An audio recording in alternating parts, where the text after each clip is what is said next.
So welcome everyone to this session on assessment and feedback with technology. And I think Peter just showed us there the Blended website.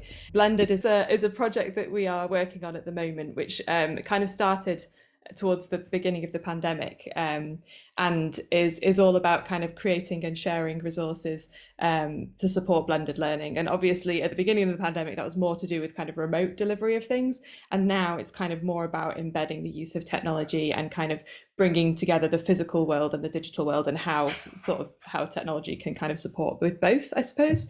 So we're going to be recording this session and it's going to go on that website, but also just so you know, there's a lot of other stuff on that website as well. Some of them are webinars and some of them are kind of PDF guides or little video interviews with teachers. So hopefully there might be something there that could be helpful for you and your colleagues.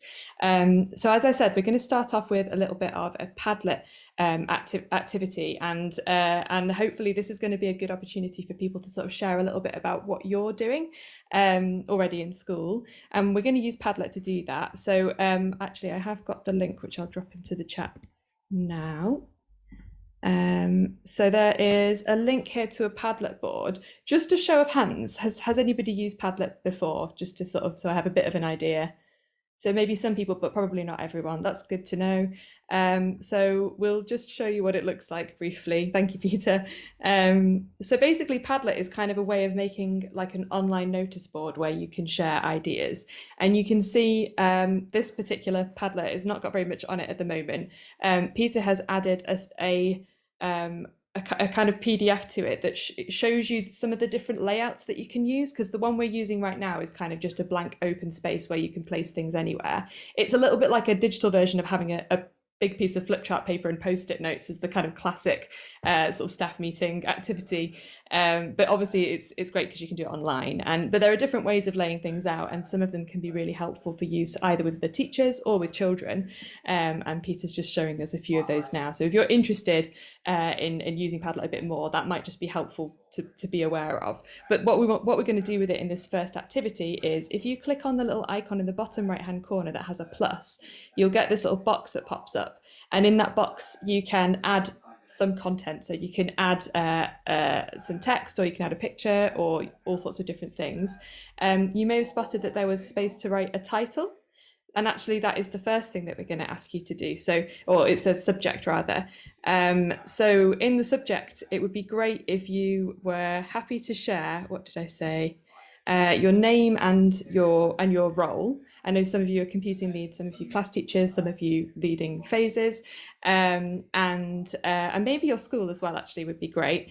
And then can you also, so I'm not going to ask you to do this in the text bit, I'm going to ask you to actually do a recording. So can you see there's like 3 dots, and they allow you to choose different types of content to add to a post. And I'm going to ask people to do a little audio recording to begin with.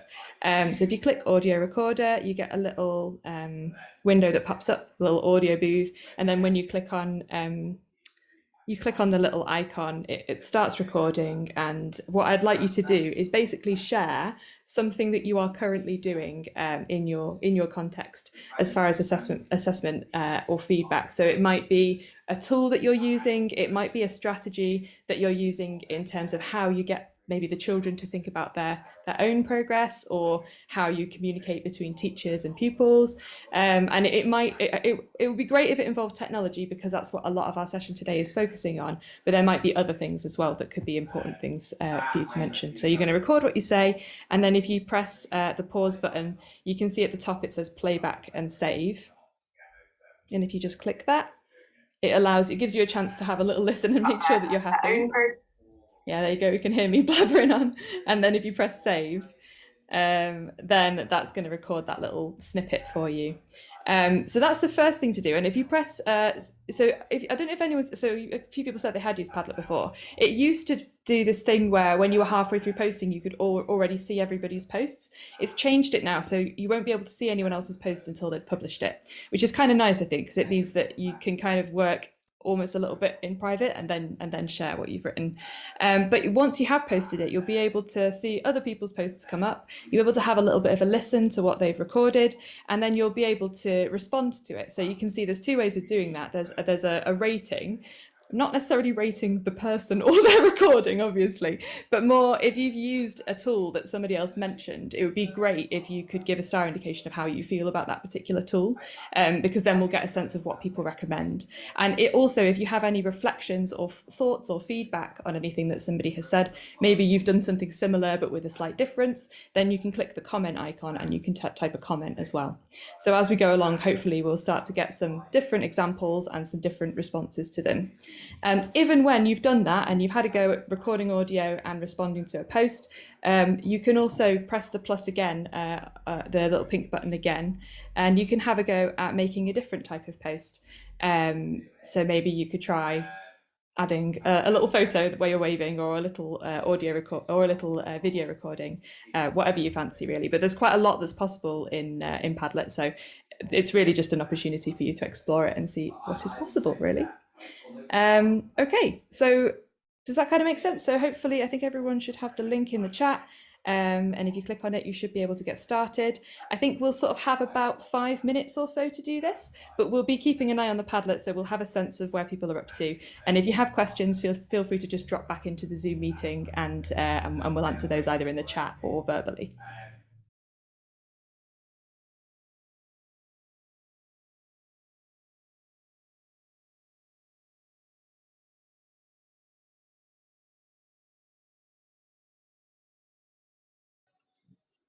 One thing that I've used at school is an app called Classroom. It's an app that you can have on the teacher's iPad, and with it you can link all of the students' iPads to it, and that way you're able to see what they're doing at the screen at that time. You're able to give instant feedback by pausing their screen or locking it, and you can write on it as well. There's different things that you can do on it as well. You can force an app out to the whole class. That's why it would be easier to share things, and it's also a good way to see what students are doing, to see if they're on the correct thing as well. So this year we have moved all of our data and assessment onto Google Sheets. Previously we had done it all by paper and ticked, crossed via pen rather than doing anything online. So this makes it a lot more uniform and streamlined.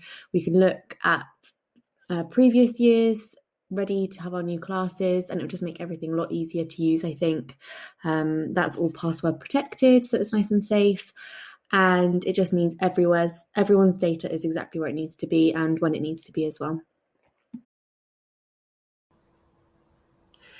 We've been using Google Classroom during lockdown, and we're all feeling quite proficient at it now. However, we've tried to roll it out and use it in class a lot more to structure computing lessons a little better. I've been able to sort of demonstrate the LI, the success criteria. So the children log on, they've got their links and the brief of what we need in the computer suite, which is obviously not always a place that you have a huge amount of focus once they've got a screen in front of them. So by having the instructions in front of them has been very powerful. We've used it, for example, recently with the microbits. I've got the children to do a screen grab of their code. They then put that into a slides document, which I've attached to the assignment. However, that's year 6. It becomes more problematic as we go through the school, or go down the school, about recording children's data, trying to get past the whole logging issue with younger children, but yet being able to evidence their work and also reflect quite quickly and show assessment as formative, not just purely summative. Hello, so my name's Luke. I am an assistant head teacher in a primary school. As part of the response to the pandemic, we stopped marking in books, to reduce the chance of COVID spreading. And since that, as a school, we've kind of reviewed how useful distance marking is, and we've decided to cut out all distance marking from our feedback policy. So now as a school, all our feedback is verbal and in the moment, right from early years up until the end of Key Stage 2. We don't distance mark in books. We make sure we get around the class and give feedback in the moment, because we've researched and read studies, and we are confident that this is the best way to move learning forward. So I guess that's one kind of thing we're working on with feedback now. We're also looking at different levels of feedback. So are we giving task level feedback, process level feedback, or self-regulation level feedback? And so that's something we're working on to make sure we give children the right kind of feedback to move their learning on. So I guess in relation to this, we've been using Seesaw a lot more to capture children's learning in the moment, because a teacher can't always get round and observe everything in the moment. And if we're not distance marking, we need another way to capture learning sometimes. So we use Seesaw to capture learning in school as well as at home. So all our homework is now set on Seesaw, and that is shared on Seesaw. So and we do provide some distance marking, I guess, for that by giving feedback, but really our main focus on feedback is to give it in the moment. A project I'm going to be working on with the CLC soon is related to Seesaw, and that's going to be getting children to assess their learning. So say they do a maths lesson, after that they talk about their understanding of the learning objective and how successful they have been, and they record that on Seesaw, and then we're going to use that so the teacher can really assess a child's understanding. And the children will say it in their own words, and we'll assess it by watching the video after, and then we're going to develop some form of tagging so that we can tag children's understanding. Okay, so I hope people have had a chance to have a little bit of a listen to some of the examples. I'll just give you another minute or two to do that now, and maybe also, I think a couple of people have started doing this, but maybe also add a few comments on there just so that we can get the conversation going a little bit. And as I said before, it's more just that if you have used any of these tools, it'd be great to know what you thought about them, and maybe if you could let us know how you've used it and what the differences were. So I'll give you another minute or two.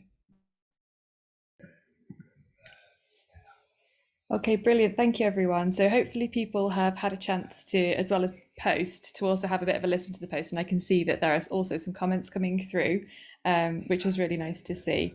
And a few different apps have been mentioned, some of which we'll talk about today, some of which maybe we'll ask you to talk about a little bit more as we go on during the day. But just to review, I think I heard people talk about Classroom.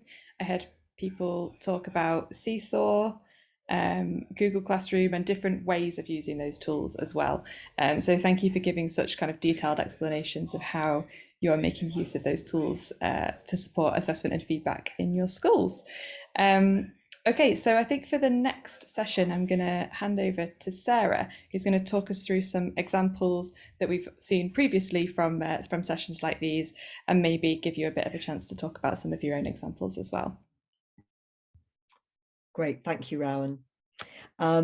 Yes, and also really fascinating to hear and read what you've all said on the Padlet.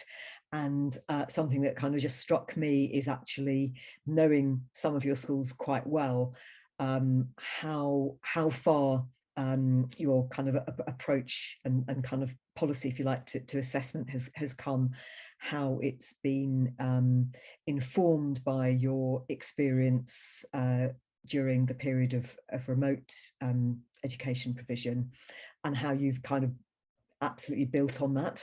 So the examples that we've got now, some of them are from a good few months ago, and they're actually from the period of remote learning. So I'm aware that things have moved on a lot since then, but I think it's just useful for us to think about some of those kind of like classifications of different types of feedback. So the first one we've got here is from a teacher called Lauren, and actually hope you don't mind me saying, so Luke is from the same school, and this is an example of using Seesaw, and this example is actually where there has been distance feedback at a distance. I know in the Padlet, Luke, you talked about how you're very much focusing now on kind of like in the moment feedback. But here the use of the pen, but also the voice note function has been used to kind of explain I suppose, misunderstandings and encourage the child to have another go. And then the next one that we've got is just a screenshot and just another tool. So that school was using J2E, which comes as part of the LGFL bundle. And at that point, perhaps I could actually invite Luke to say something about how you've kind of developed your thinking in school in terms of assessment and your use of Seesaw. And you explained it quite well on the Padlet. Say something about what you've learned from that experience during the pandemic and how you're using that now. So I think with the pandemic, we did do the distance marking because we had to give some kind of feedback to children, but we became very aware that they weren't really able to, in that situation, take on like the kind of feed forward feedback that would either because they couldn't really, they weren't with the teacher in person to guide them through it, or because their parents didn't really understand what the teacher was asking, so there wasn't necessarily an adult to feed them through. So lots of our feedback became then sort of task and process level feedback.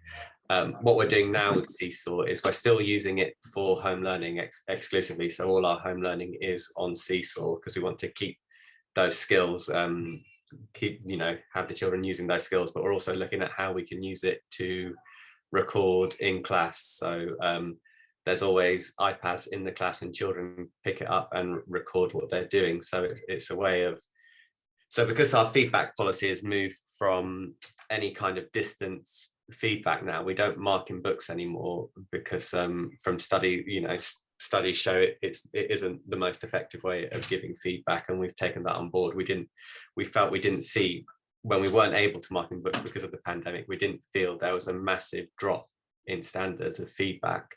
It was just all teachers really concentrate on the verbal feedback they need to give.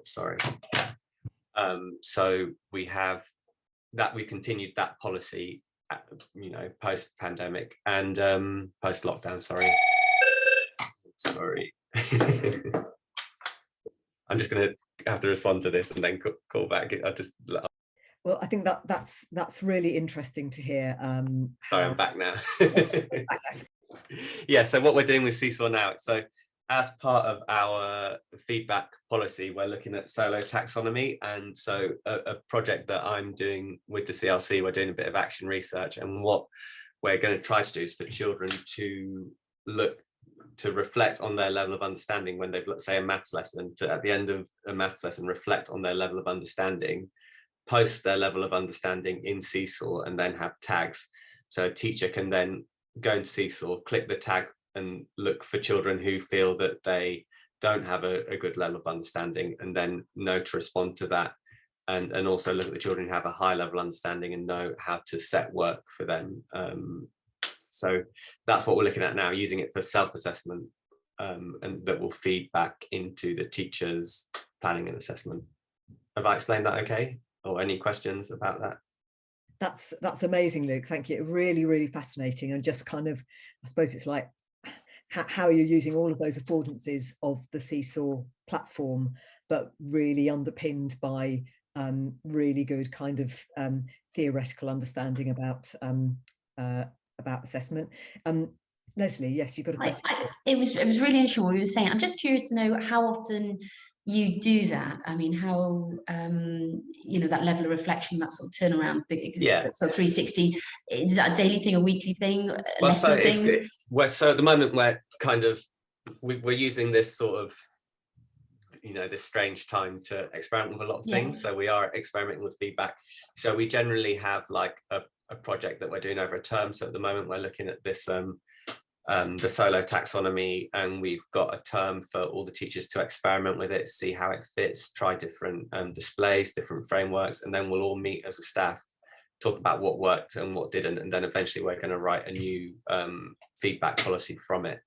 So it's really a time for teachers to experiment. So I can't tell you what the exact policy is at the moment, because at the moment it's just for us all to try different things. We try in year groups and year teams, and then we feedback as a school and decide which way we're going to move forward. So for example, the piece of work before this was all on learning dispositions, where we identified the main learning dispositions we want to work in the school. So we chose 6 learning dispositions, and then we kind of experimented with how we would give all feedback related to the learning dispositions, the 6 learning dispositions we chose, like reflective, creative, curious, these kind of things. So all the feedback was using these key dispositions, and then we met, and then we've used that to create a kind of a policy, and now we're doing the same thing for the solo taxonomy. So it's, yeah, there's not a set time frame yet. I can say that this seems quite that is very precious, wonderful. But the idea of doing that on a daily basis, I'm glad I'm sitting down as well. I think you get tuned into it though when you're using the same language. So I found with the dispositions, when I was using the same language to give feedback all the time, you do tune into it, and it becomes just another tool, you know, something that's inbuilt in your sort of list of phrases or feedback. It just okay, thank you. It becomes second nature. Thank you. And I'll say something about it a bit later, but I think the point as well that you made, Luke, about kind of how much time used to be spent on doing that. You know, we all remember that kind of period where everyone thought that what Ofsted wanted to see was kind of reams of writing in books, and actually that wasn't always effective, and it was sort of being done for a different audience, not actually for the child.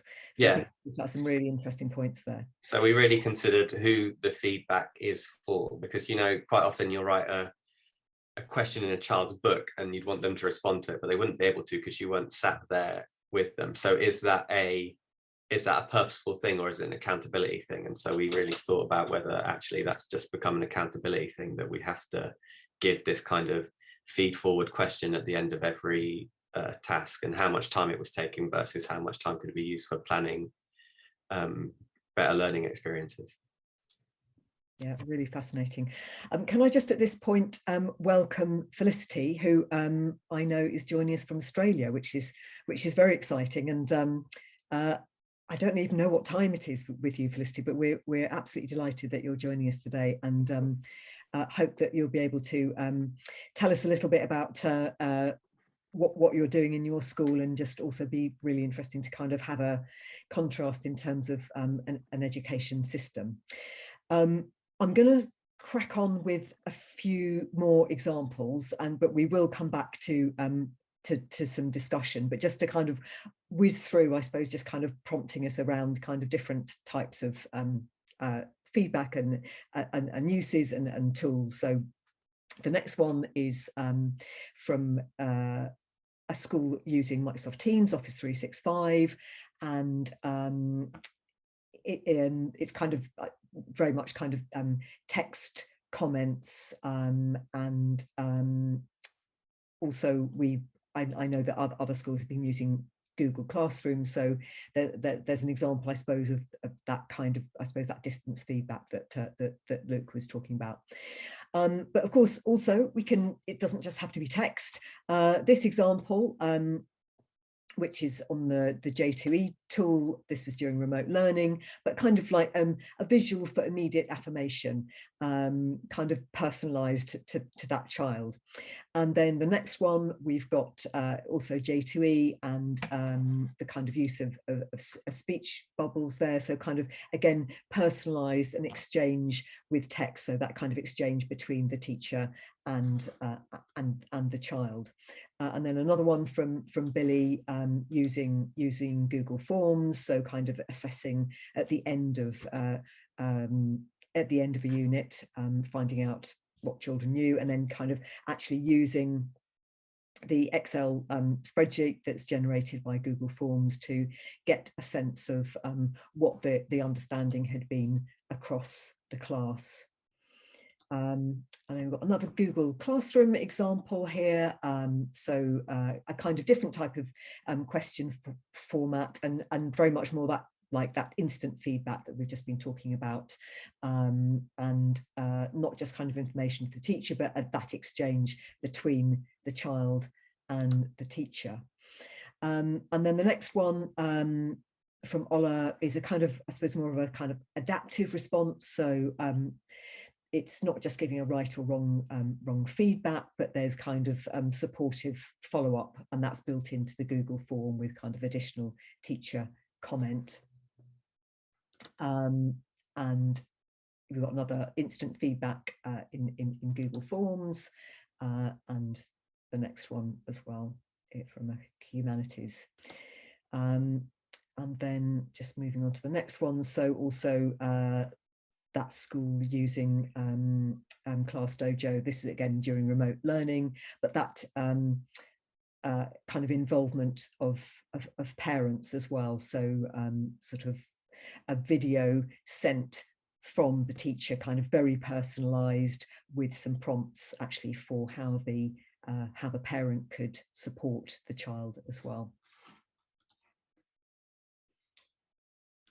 And the next one, yeah, that kind of communication with the parents with those suggestions. So those are just a little bit of a kind of flavour of some of the ways that schools have been using different digital tools to support assessment in the past year. But as we've heard already from all of you, kind of taking that forward into the kind of face-to-face classroom. I'm going to hand over to Peter now, and we're going to do a little bit of a kind of Mentimeter ranking of different types of assessment.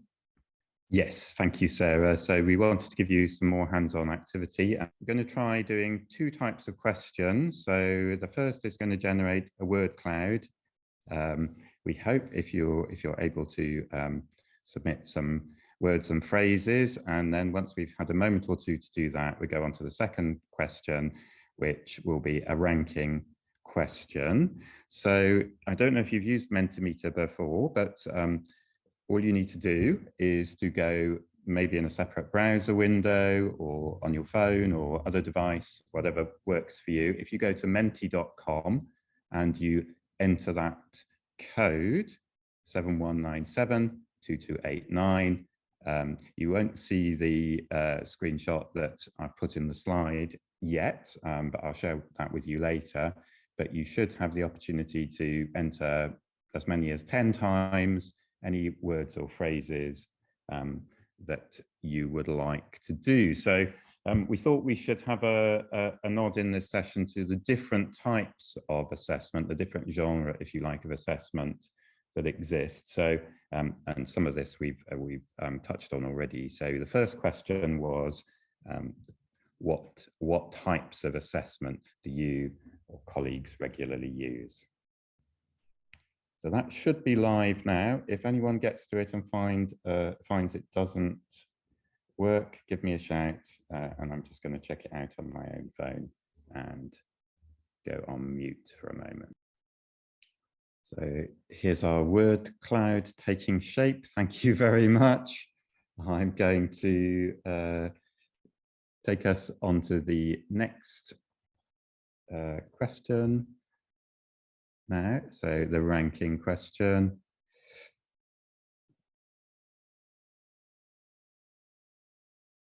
And if you think we haven't included all the different aspects, are fantastic. You're allowed to choose something else and you can tell us, or you can post in the chat, or you can unmute and tell us what you think. And things are shifting, as no doubt priorities do also shift in school, but feedback's up there, way in the lead, ensuring progression, providing evidence. Yeah. Okay, so I'm just going to stop sharing for a moment. I'm just thinking, would this be a good moment to say a special hello to Felicity? Because we did a little bit of kind of introductions at the beginning, but would you like to just say something about yourself and your role and your interest in assessment? Would that be okay? Yeah. This year I'm an instructional leader. We focusing more on literacy than numeracy. We've got a progressively getting iPads and everything into classes. So we're now 1-to-1 K to 6. for me, it's probably getting my head around technology and how to use it effectively, particularly like with this being assessment, reporting.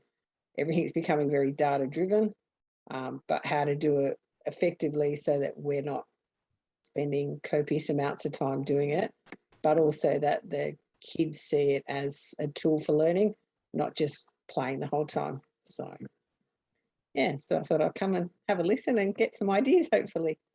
And it's 9:20 at night, Tuesday night here. So yeah, always got to, as soon as I pick anything from Eventbrite, that I go, got to check the timing to see when it is. So what time is it where you are? It is. It's 19 minutes past 10 in the morning. So okay. Yeah, welcome, and it's great to have you with us. And thanks, and yeah. Look forward to listening to all your good ideas. Great stuff. Thank you. I'll pass back to Peter. Thank you. And yes, so we had much more than this, and your responses that you kindly provided, what we'll do is when we share these slides with you, we'll add in everything that you've told us. So thanks very much for taking part in those, and it was more than these 2 slides. And we thought it was worth mentioning something that, again, from the time of remote teaching and learning, and from another provider, Future course, How to Teach Online. We're going to post post the link in the chat, I think. This is a really comprehensive assessment planner that goes into great detail. It's a multi-page PDF, so a really useful point of reference, we think. And thanks for that. So Sarah, I think it's over to you now to say a little bit. Yes, so actually Luke has referred to this earlier. So what I think what we're doing at the moment is we're kind of in this rather incredible sort of phase in education, where there's been so much learning that's happened in terms of use of technology, and we really are bringing that back into the classroom, but kind of rethinking our pedagogy and rethinking our approaches. So it just feels like a very kind of fertile time in education, where we've had to do things so differently. But we're back in our sort of same context, but we're rethinking everything. And that's the basis of a project that we're actually involved in, which is called Co-Learn. And we're very lucky to have some of the last bit of EU funding for the UK. And actually Luke's school is involved with that. And we're taking very much a kind of case study action research approach. So there are schools across Northern Europe that are involved in that.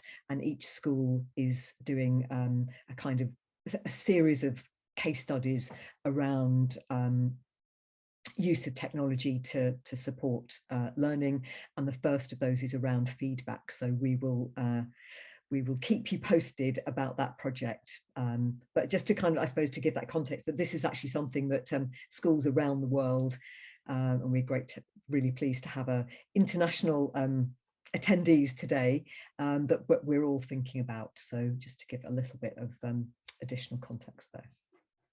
And on the kind of international front, we keep an eye on the Edutopia site from the States, and that has lots of interesting and useful blog posts.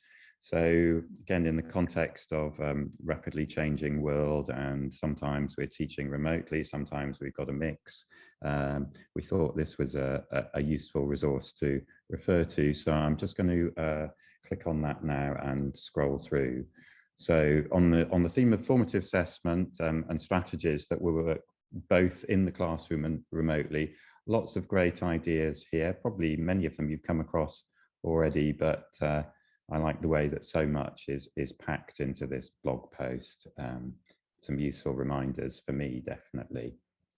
So I'm just going to scroll down to the bottom of that now, and then we've got a couple of more things to highlight for you, and then I think we may even get to our break time on time, and plenty more interesting blog posts on Edutopia as well.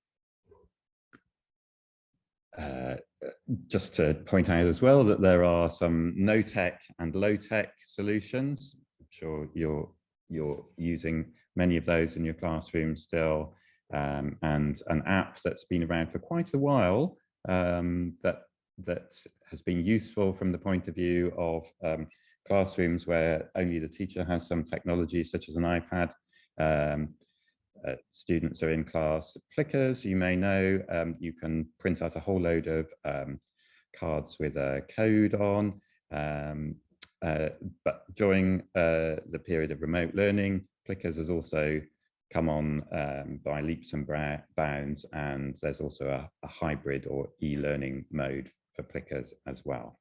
And of course, in the examples we've been through already, we've seen the power of actually taking screenshots of students' work of whatever type it is. And I know we had mentioned at the start about different curriculum areas. So, of course, any type of work, whether it's in art, DT, performance in drama or PE or music, can be captured by a photo or a video and brought into some of these platforms.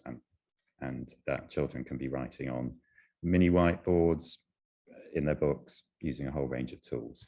So I'm going to move on now, Sarah, to the next slide.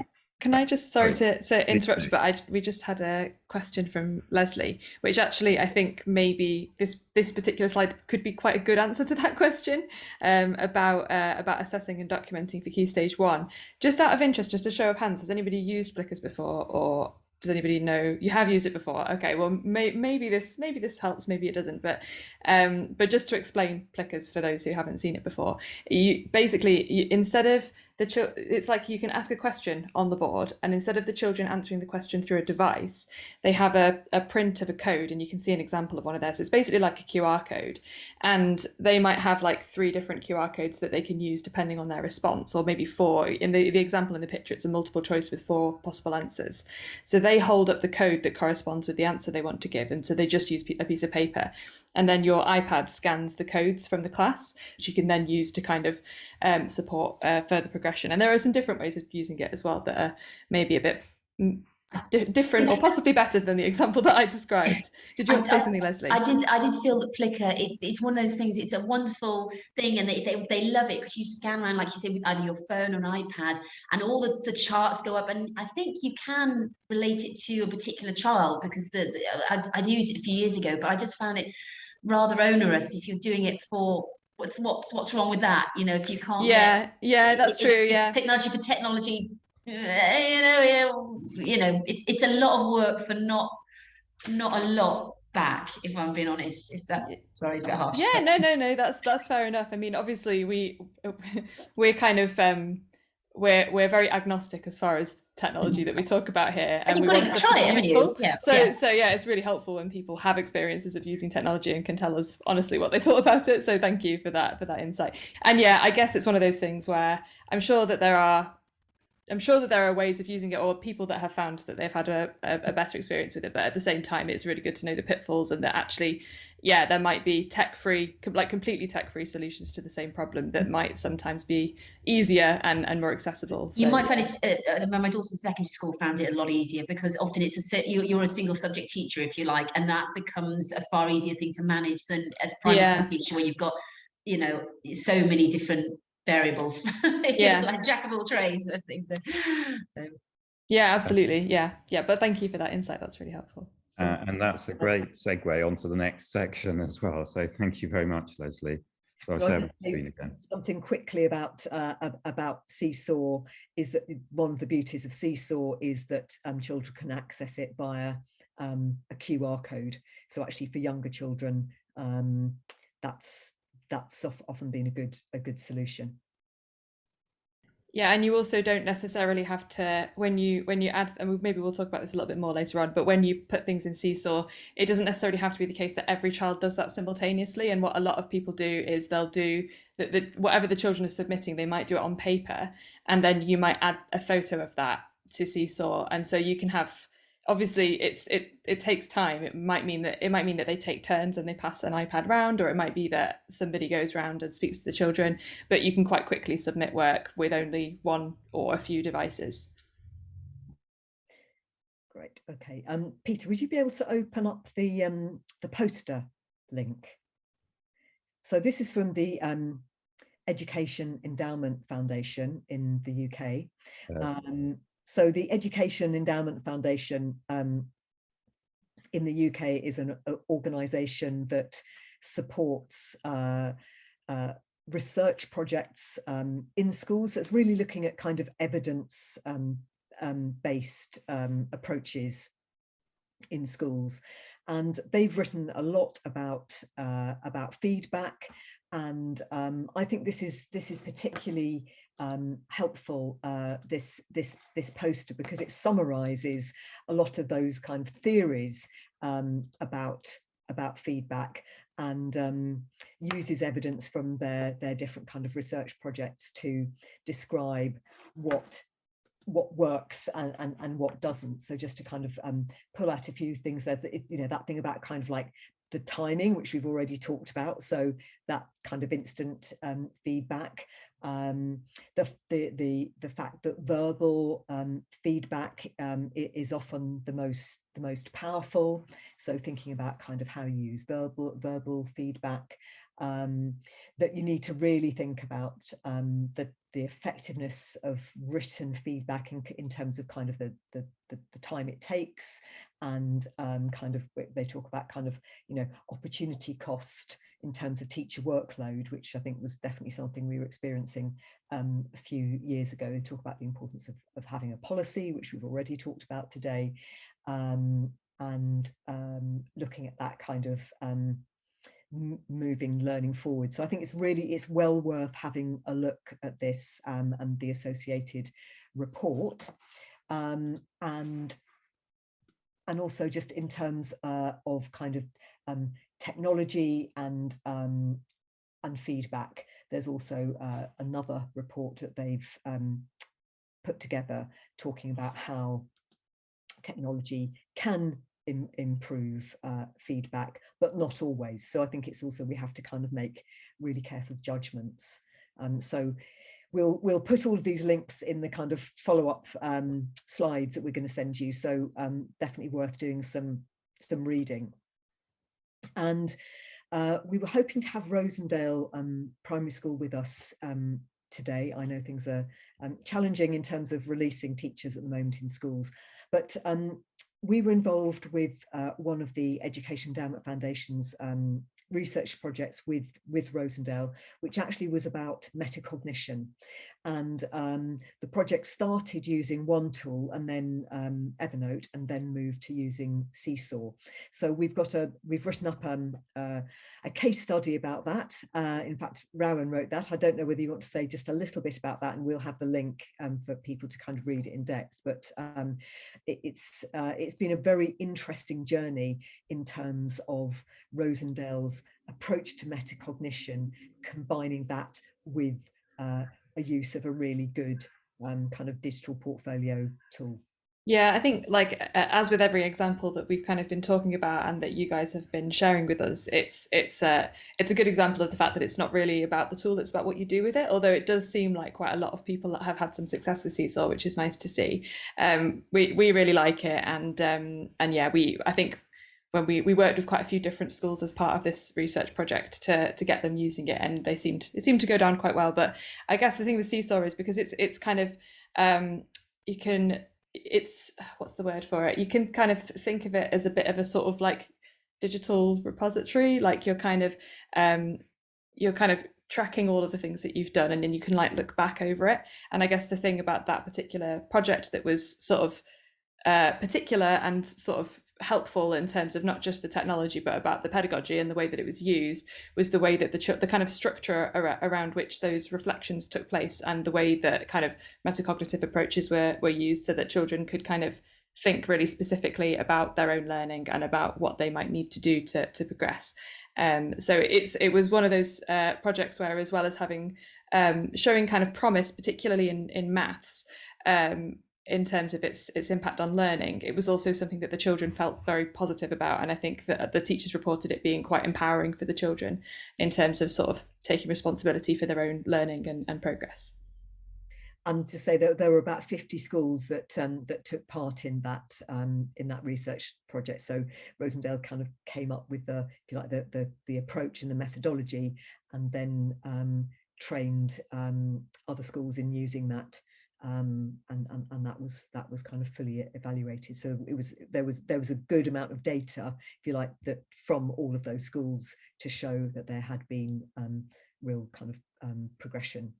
And Rowan, thank you for putting the link in the chat with your blog about the free version of Seesaw. We've mentioned Seesaw quite a few times, and there are obviously things that you can do in a more sophisticated way with the paid version, but you go into kind of detail there in your blog, don't you, about what you can actually manage to do with the free version as well. So thank you for that.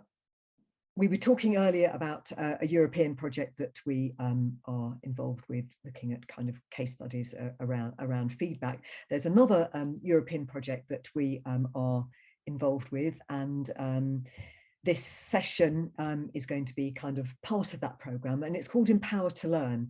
So we are working with colleagues in Belgium, in Sweden and the Netherlands, so with universities, with a CLC, which is actually a CLC like us, so which supports some schools in using technology in the region, and also with a municipality.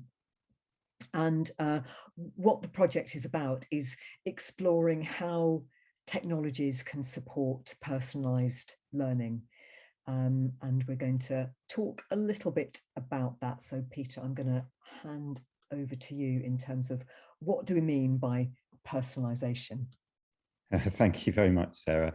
And you might like to share in the chat what your take on personalised learning is. What does that really mean?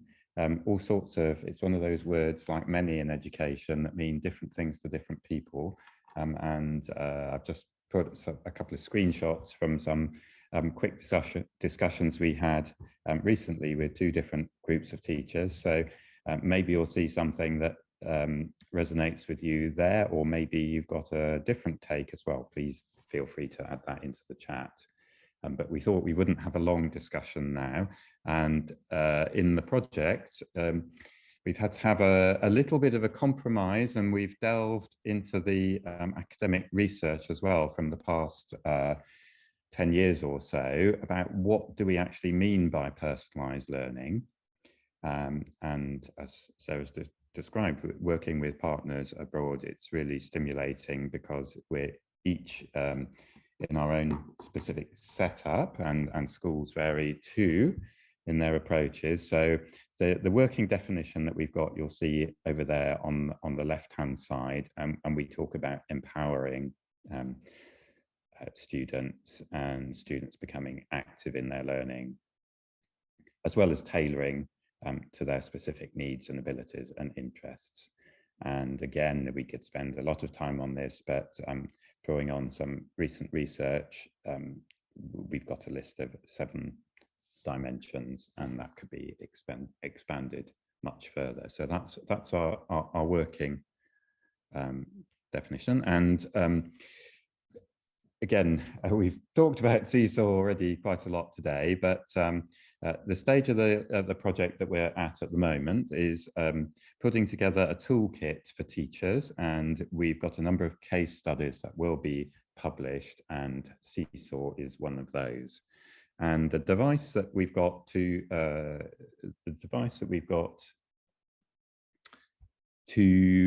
try to help people navigate around many choices for tools is a little bit like a compass rose. And so there are 4 sections, and in this part of the session today, we're just going to take a little review of each of those 4 quadrants. So starting off with what the project calls deployable systems in one lesson, that we might commonly refer to as apps or platforms, I guess. We've already had some examples today, and you'll see over on the right-hand side, there are more that we talk about in our project as well. But you may have others that you've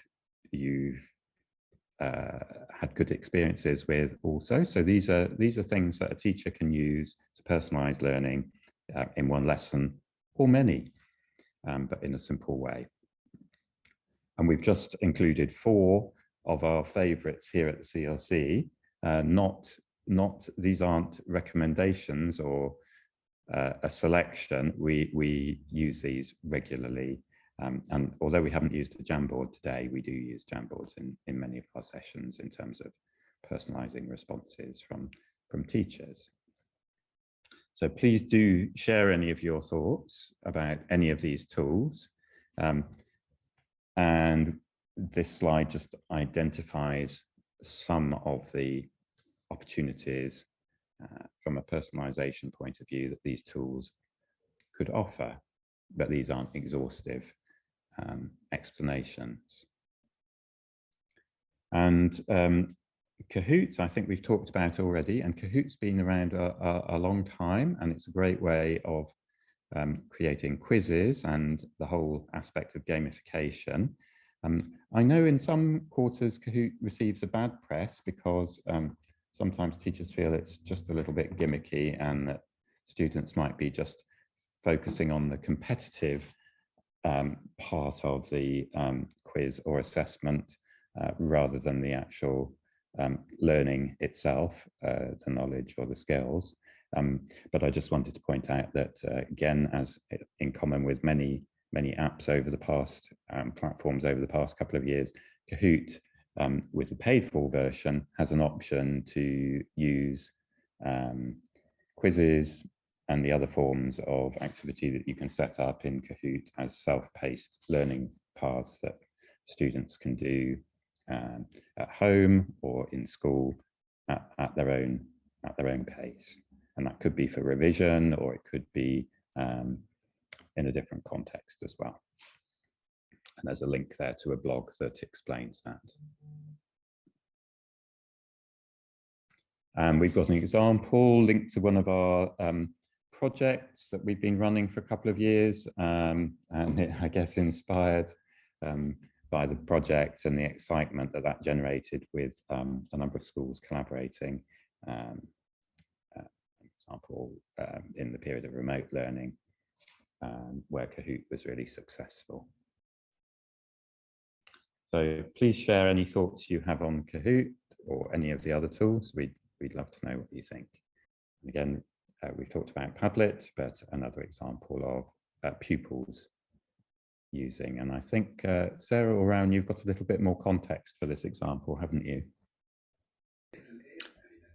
Yeah, so just to explain, basically the class that were doing this activity, they had a member of staff in school that had completed the Hajj, and then they were learning about it in RE, and so the teacher basically got the children to suggest questions that they could ask to that person, and then to vote on which questions the whole class wanted to ask. So it was basically a kind of means of kind of democratically selecting interview questions for somebody.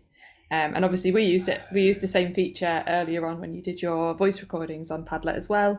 And yeah, it's a nice way of kind of offering very quick, simple feedback in Padlet.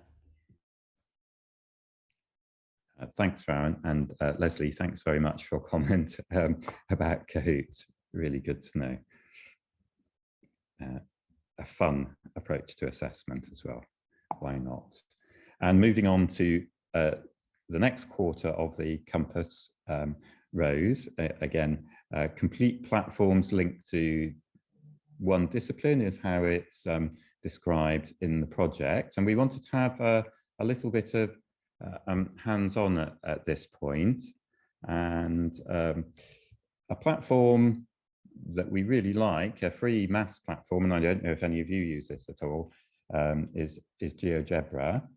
And we wanted to talk about some of the simple tools for teachers and students in terms of immediate feedback that platforms can give.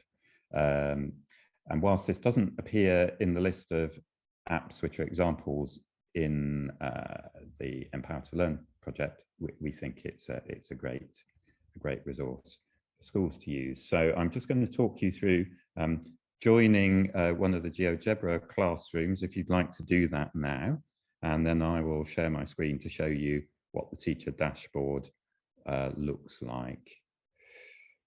So GeoGebra Classroom, you can Google for that. It's really easy to find a resource and just as a one-off create a classroom that's easy to join without even having to log in. Rowan or Sarah, is it possible for you to share that link in the chat?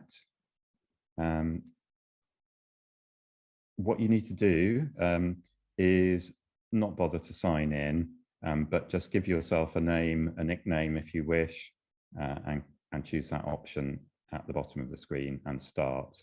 Meanwhile, I will stop sharing the slides and bring up the classroom so that we can see students who've already started work on a previous occasion. And if you join and have a go at starting the Tangram puzzles, you'll be able to see both the immediate responses you get, the little ticks if you get the puzzle right, but also what the teacher can see.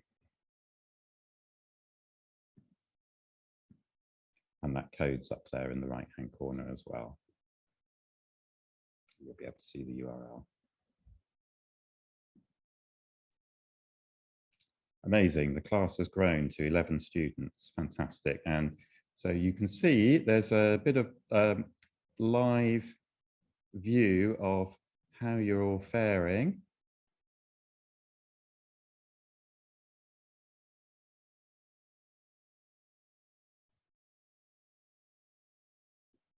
And progress, don't know if we've got some competition going on here, but it's fascinating to see this.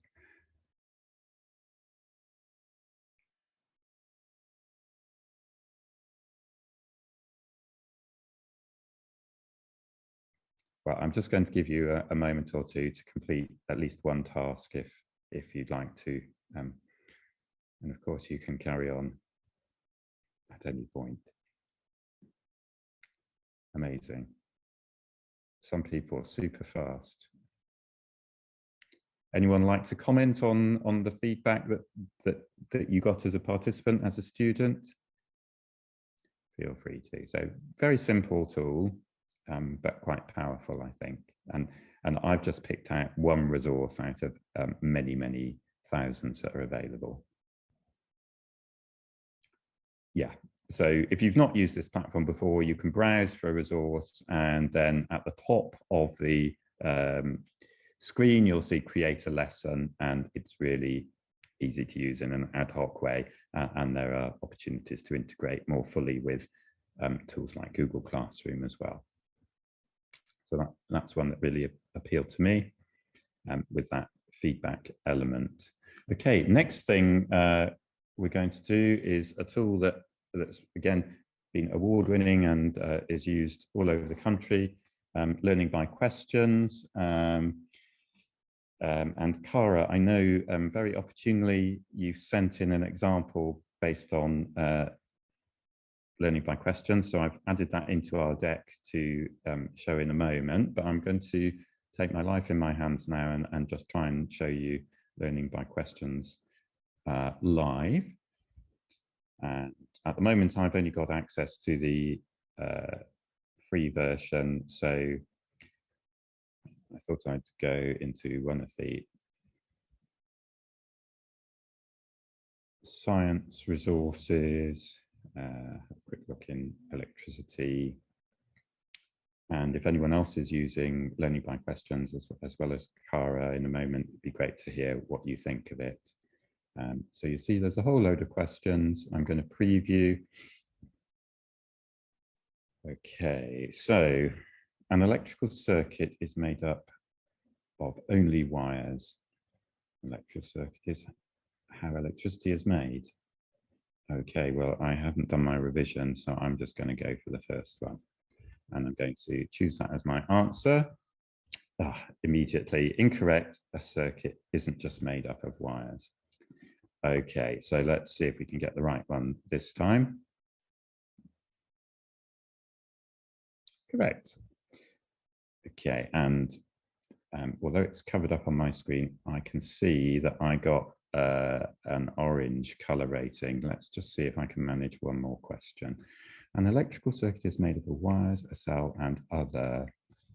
Oh yes, well, I've been learning my vocabulary, so I know I should say components and answer that. And hooray, I've got green, and it shows I managed to do that on my first go as well. So that's a little taster of learning by questions from a teacher's point of view, without the full version. Going back to the slides, Cara, you've given us a nice screenshot of much more data that's available in learning by questions. And would you be willing to say something about your use of learning by questions as well, and what you found to be useful? Hi, so we've used it quite often for maths, and it works through like a QR code. We've used it quite a bit for extensions, and then the children get the questions and then they can go through working on it. And as you can see, the red ones at the bottom, those are the children that got it wrong. And it tells you how many times that they've completed it as well.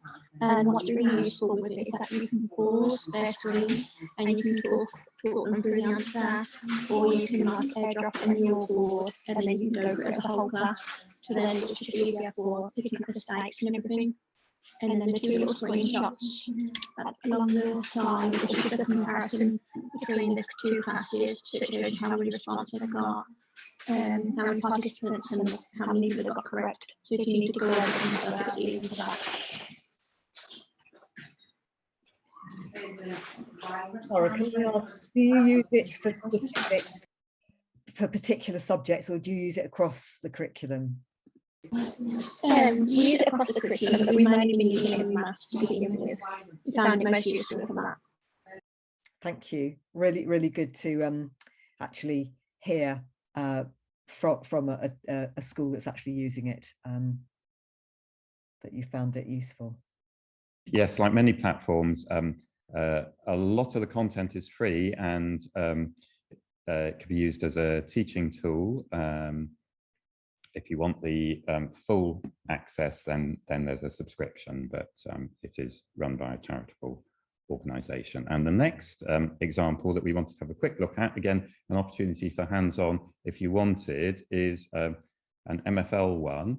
And I know as adults, many people use Duolingo to brush up their languages or learn a new language, and there are other apps like Memrise, but Duolingo provide a free platform for schools also.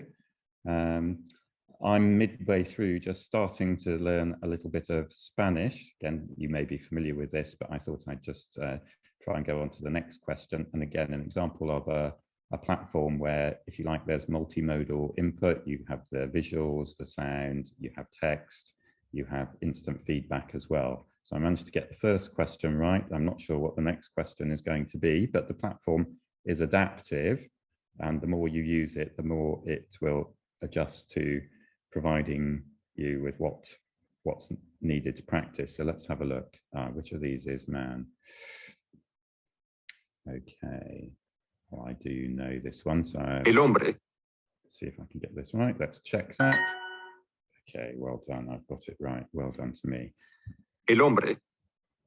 Different type of one. Yeah, so there are tips. I can move over Hombre.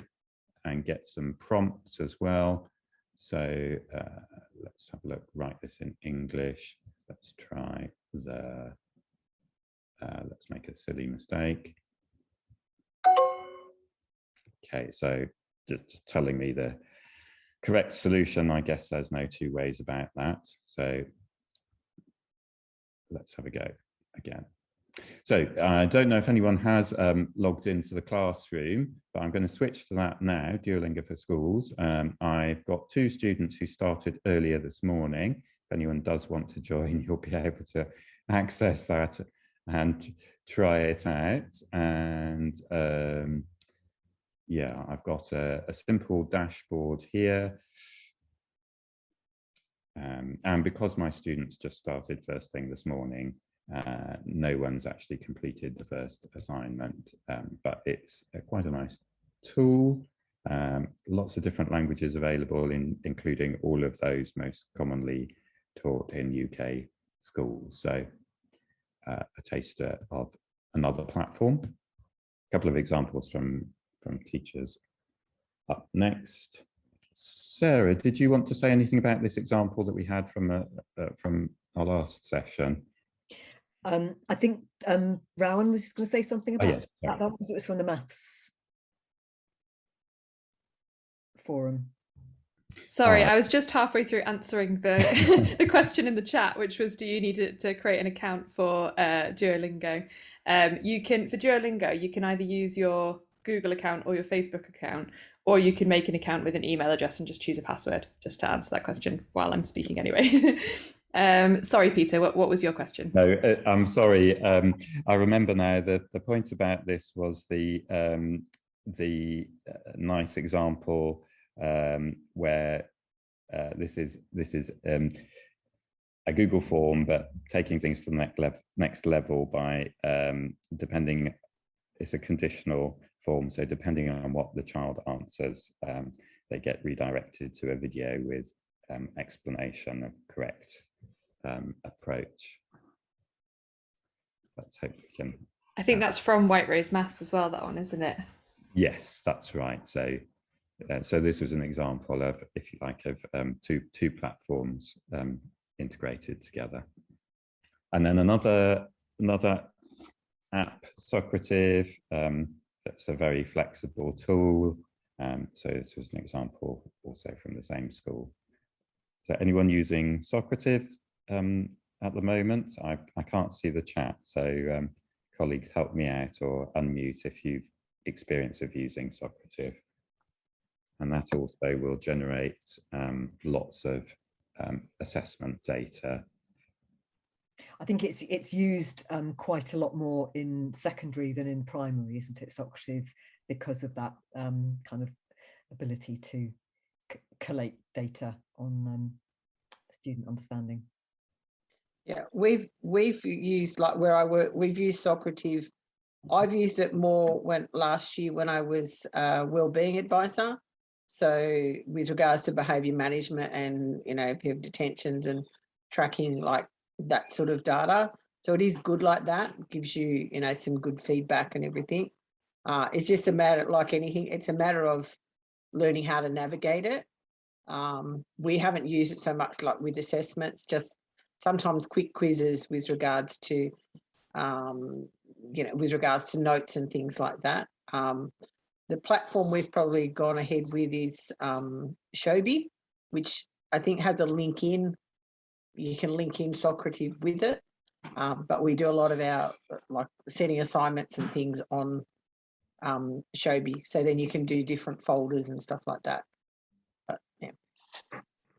And Shobi's got really good functionality in terms of, again, with kind of like voice feedback, hasn't it? So kind of being able to do voice notes and go into detail. Yeah. So you can, and then feedback. You can come back in as a teacher and annotate it. And then you can, when you look at it, you can take your annotations off it, like hide them, and then put them back into overlay to see what the kids have done as well.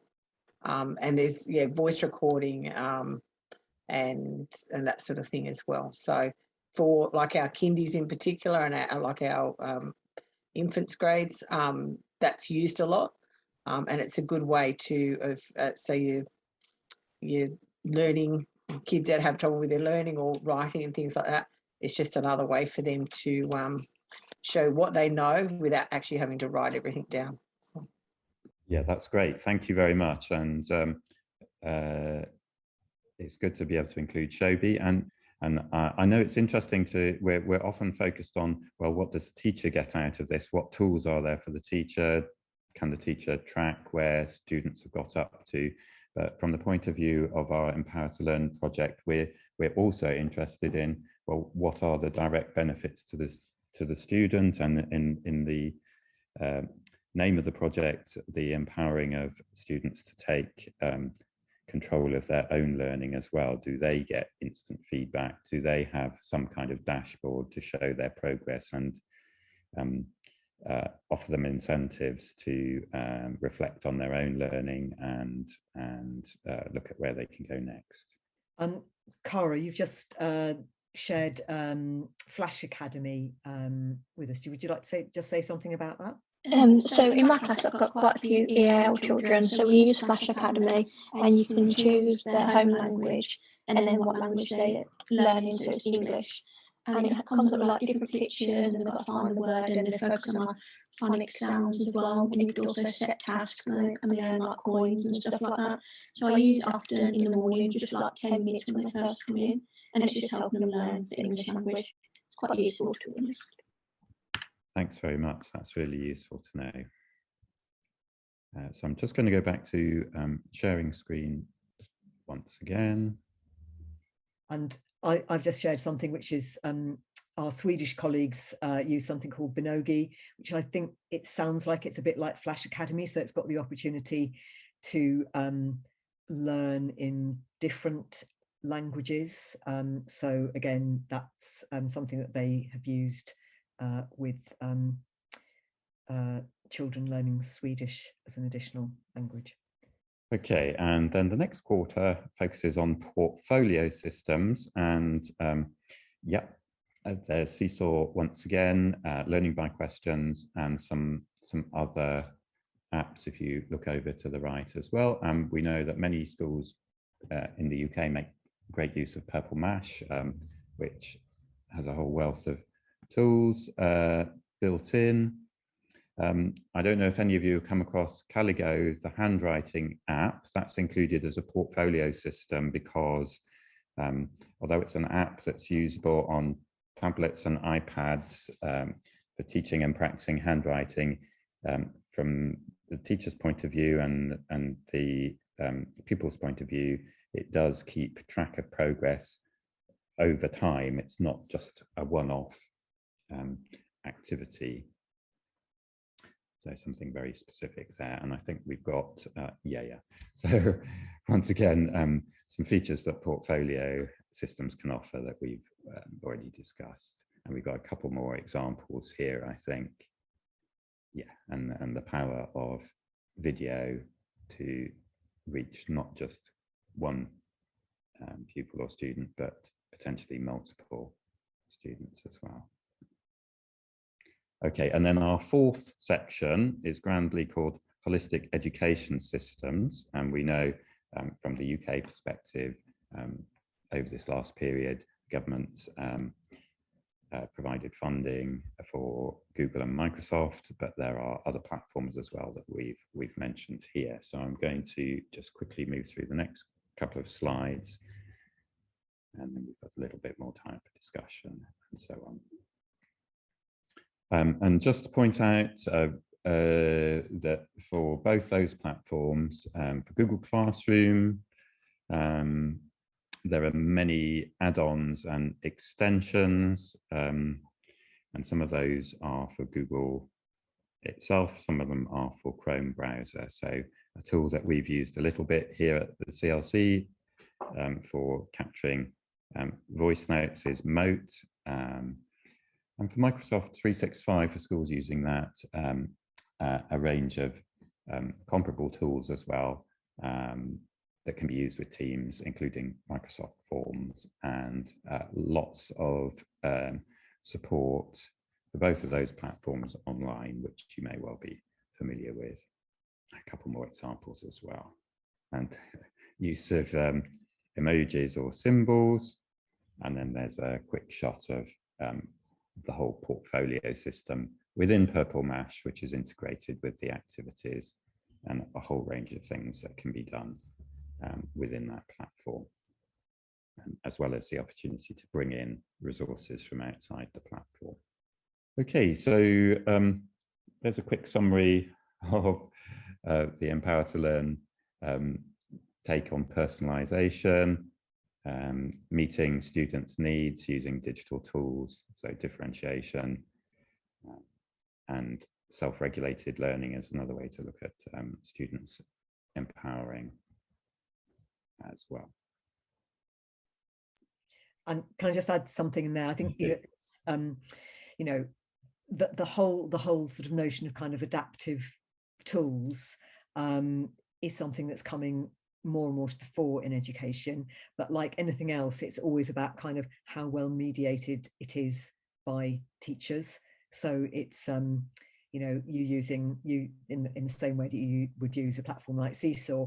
It's about, and what Rowan said earlier, you know, it's not about the technology. However, the technology might give you give you information. It may also help engage, motivate, and give information back to the student. But really, it's about kind of how you use that as a teacher.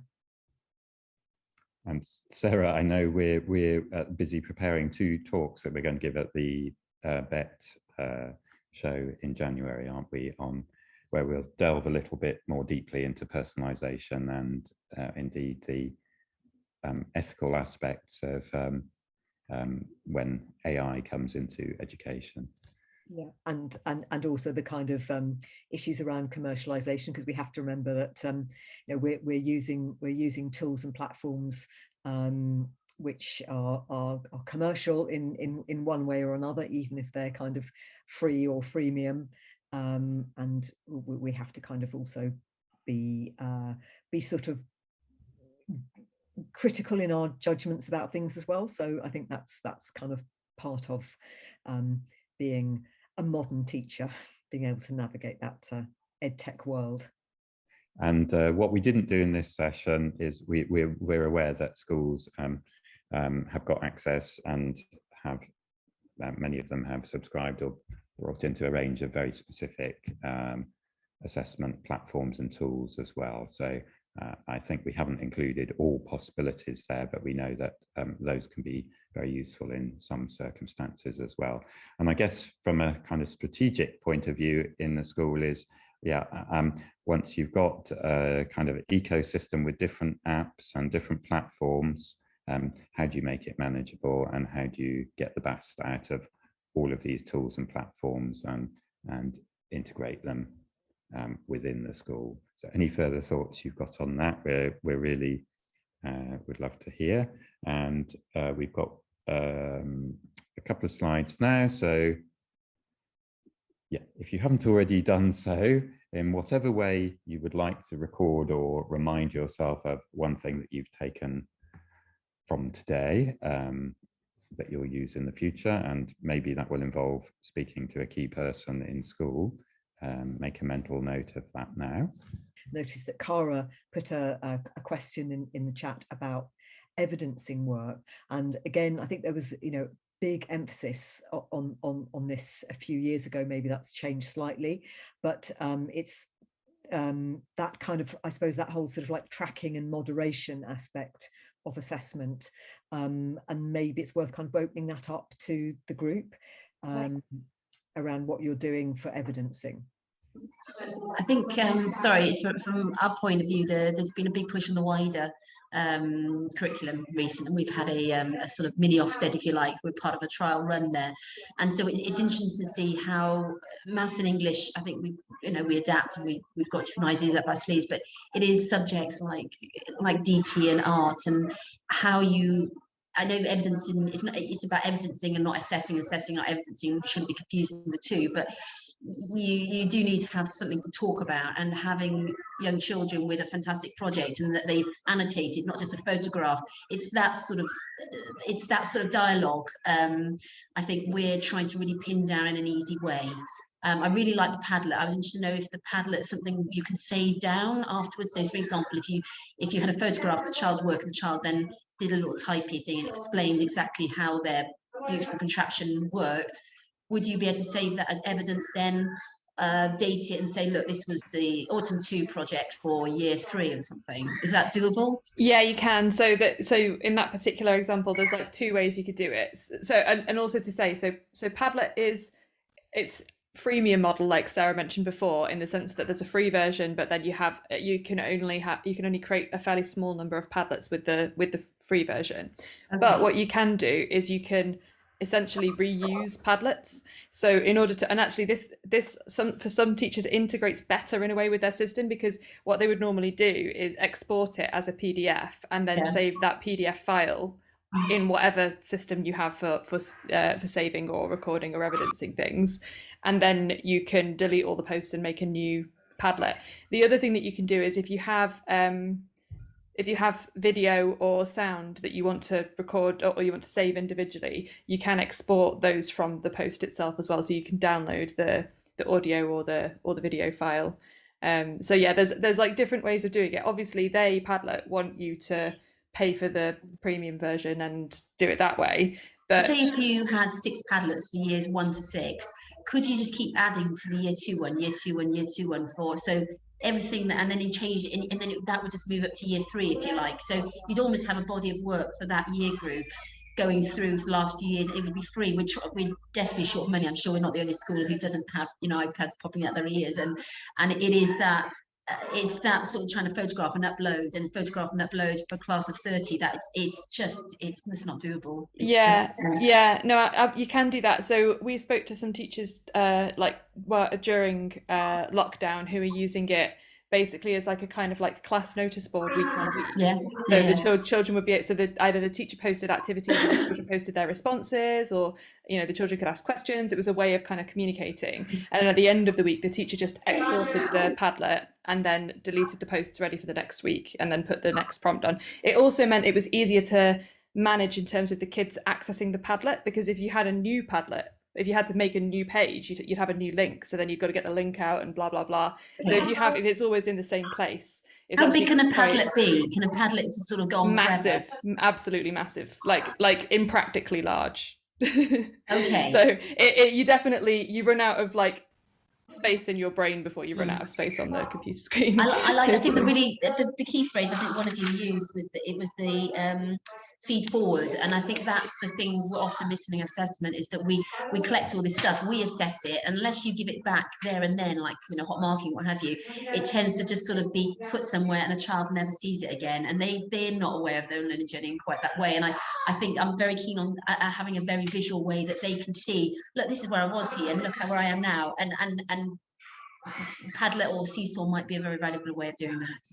So just to add, Rowan, the one thing, if you're new to Padlet and you haven't used it, the one thing to get your head around straight away is the settings for access and who can read, who can write, and you can make a much more user-friendly URL as well as that QR code option as well. Yeah, changing the URL so that you can type it in more easily is a really good sort of hack. But actually, I meant to mention earlier, and I forgot, that we have on the Blended website that I was talking about before, we've got 2 Padlet guides. They're the same content, but one's a video and one's a PDF. So I'll put the links of those 2 in the chat once I found them.